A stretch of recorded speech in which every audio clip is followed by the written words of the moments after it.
আসসালামু আলাইকুম। Hello viewers, আশা করি সবাই ভালো আছেন, আমিও ভালো আছি। এই যে দেখেন যে এখানে একটা ষাঁড় গরু আছে।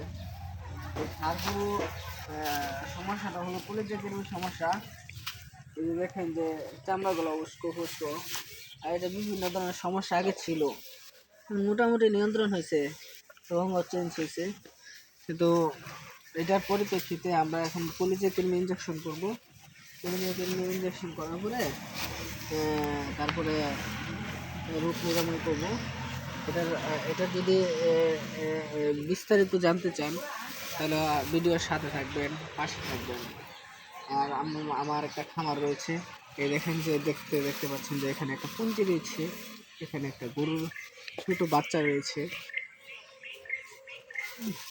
এই বাচ্চাটা অনেক কিউট কিউট বাচ্চা। আমার আসলে 4টা ষাঁড়, একটা গাভী রয়েছে। এই কিউট বাচ্চাকে মাঝে মাঝে দুধ খাওয়ানো লাগে। কিউট বাচ্চা কথা শুনে না। কিউট বাচ্চার যদি ভিডিও দেখতে চান তাহলে অবশ্যই সাথে থাকবেন, পাশে থাকবেন। এই বলে ভিডিওটা শেষ করলাম।